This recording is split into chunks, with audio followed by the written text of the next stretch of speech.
हाँ। तुम्हें परेशान क्या दिखाई देते हैं? परेशान तो रहूंगा ही ना पार्वती, आखिर एक बेटी का बाप जो ठहरा। अब आनंदी के हाथ पीले करने का समय आ गया है। पर हमारी आनंदी तो सिर्फ अभी 9 साल की है, उसके पढ़ने लिखने खेलने कूदने की उम्र है। देख पार्वती, लड़कियां पराया धन होती हैं, उन्हें घर से जितना जल्दी विदा कर दे उतना ही अच्छा होता है। माइक थोड़ा पास करो।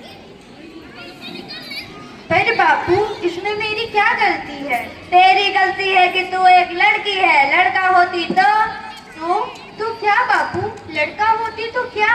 ए लड़की, ज्यादा जवान ना चला, नहीं तो जवान फलक से खींचकर बाहर निकाल दूंगा। बापू मैं पढ़ लिख कर कुछ बनना चाहती हूँ, मेरी पढ़ाई ना रोको बापू। देख आनंदी, तुझे पढ़ना है तो पढ़, लेकिन सारी उम्र बाप की छाती पर यूं बोझ बनकर ना बैठ। पर बापू, अभी तो मेरी उम्र पढ़ने लिखने की है, मैं पढ़ लिख कर डॉक्टर बनना चाहती हूँ। पढ़ाई पढ़ाई पढ़ाई, आज तो तेरी सारी कॉपी किताबों का काम तमाम कर कर ही छोड़ूंगा। हट छोरी, ये ले। बापू, तुमने मेरी किताबों को ही नहीं बल्कि तुमने मेरी किस्मत फाड़ दी, किस्मत। ए लड़की, ज्यादा जवान न चला, और कॉपी किताब ना सिर्फ छोरों के हाथ में अच्छी लगती है, लड़कियों के हाथ में तो मेहंदी अच्छी लगती है, मेहंदी।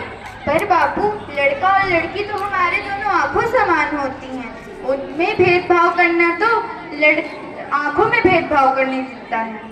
ए लड़की, अभी तक एहसान मान कि तू अब तक अभी जिंदा है। यदि बचपन में ही तेरा गला दबाकर मार दिया होता तो तेरी आज ये बकबक नहीं सुननी पड़ती। पर बापू, मुझे चूल्हा जलाना अच्छा नहीं लगता। देख छोरी, जितना जल्दी हो सके तू चूल्हा जलाना सीख ले, और हाँ, तेरा ब्याह होगा, वो भी कल के कल। पर बापू, अगला जीवन है तुम्हारी यही कहानी। पास करो माइक। आंखों में है पानी, मुझे माफ कर। माइक को पास में करो। तेरे बापों के इज्जत के आगे मेरी एक ना चली, मुझे माफ कर दे बेटी, मुझे माफ कर दे। मात्र 9 वर्ष की छोटी उम्र में आनंदी का विवाह गोपाल राव जोशी से हो गया। बाल विवाह एक सामाजिक कुरीति है और इस कुप्रथा का शिकार होना पड़ा। आनंदी 5 साल बाद 14 साल की हो गई है। उसके घर एक शिशु ने जन्म लिया है।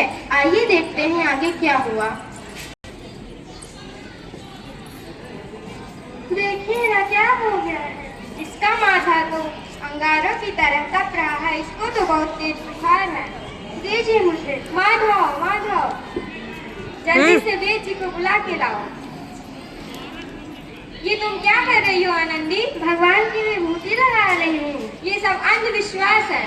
अरे आप यकीन तो कीजिए, भगवान की कृपा से इसका माथा ठंडा हो रहा है और बुखार से चला है ना बाबू। देखो, तुम्हें तुम्हारी माँ बुला रही है।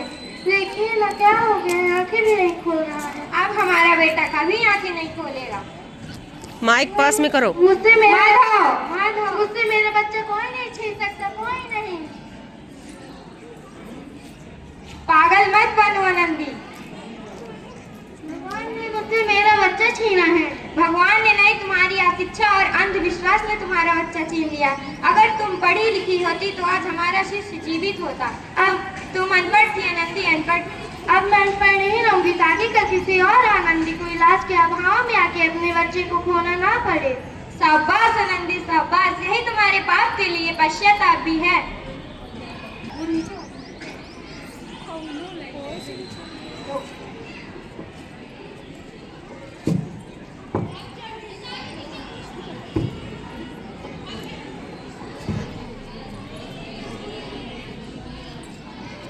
आनंदी, तुम्हारे कार्य का परिणाम आ चुका है। तुम पूरे कॉलेज में प्रथम स्थान अर्जित किया है।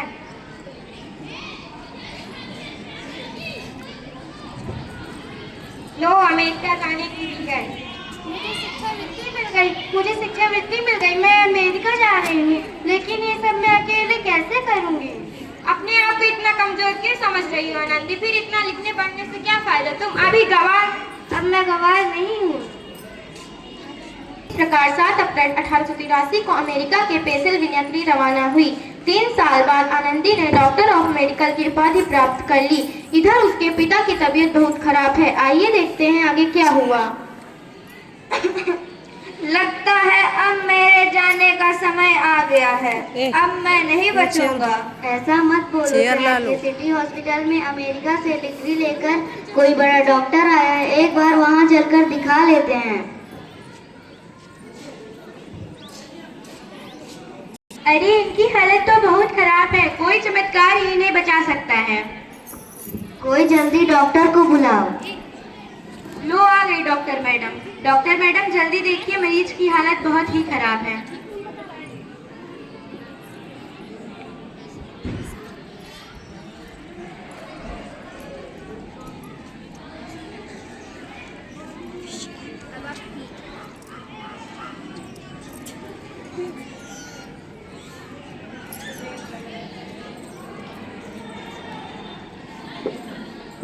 अब आप बिल्कुल ठीक हैं। डॉक्टर साहब ने मुझे बचा लिया। मुझे मिलना है डॉक्टर साहब से। डॉक्टर साहब नहीं, डॉक्टर मैडम बोली, जिन्होंने आपको जीवन दान दिया है।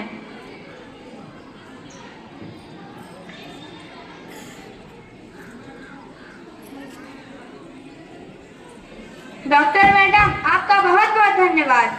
मैं आपको क्या दे सकता हूँ? भला भला मैं गरीब, भला आपको क्या दे सकता हूँ? वचन वचन चाहिए मुझे। क्या आप कभी ये नहीं कहोगे कि लड़कियां कुछ नहीं कर सकती? वचन? ये कैसा वचन? अरे श्यामलाल, तुमने पहचाना नहीं, ये तुम्हारी बेटी आनंदी है। आनंदी? मेरी बेटी आनंदी? डॉक्टर? हाँ बापू, वही आनंदी जिसके लिए तुमने दूल्हा और चूल्हा के अलावा और कुछ भी नहीं सोचा था। मुझे माफ कर दे मेरी बच्ची, मुझे माफ कर दे। मैं तेरा अपराधी हूँ, मुझे माफ कर दे मेरी बच्ची, मुझे माफ कर दे। नहीं नहीं बापू, वही आनंदी जिसके हाथ पीले करके उसकी सारी जिंदगी काली कर दी थी। मुझे माफ कर दे मेरी बच्ची, मुझे माफ कर दे। मैं तेरा गुनहगार हूँ, मुझे माफ था। मुझे माफ कर दे मेरी बच्ची, मुझे माफ कर दे। मैं तेरा गुनहगार हूँ। अब मुझको बोल किसको मारेगा? मैं उपकार मानता हूँ तुझ जैसी बेटे का, जिसने मुझसे सारी उम्र कुछ ना मांगा। मांगा तो सिर्फ बराबरी का दर्जा मांगा। मैं तेरे माफी के लायक भी ना हूँ मेरी बच्ची, मैं तेरे माफी के लायक भी ना हूँ। बापू आप नहीं तो बोला था किताबें सिर्फ बेटों के हाथ में अच्छी लगती है, बेटियों के हाथ में तो सिर्फ मेहंदी अच्छी लगती है। सीधा माफ खड़ी कर हो दे जाओ। मुझे मेरे बच्चे, माफ कर दे। मैं तेरे माफी के लायक भी ना हूँ। बेटे और बेटियों में फर्क करना तो आंखों में जा फर्क चलो। करने के समान है। अपने बापू को क्या माफ नहीं करोगी आनंदी? माफ कर दो आनंदी, माफ कर दो। सुबह का भूला अगर शाम को वापस आ जाए तो उसे भूला नहीं कहते। एक को पढ़ाना और दूसरे को ना पढ़ाना तो सामाजिक अंधकार है, सामाजिक अंधकार।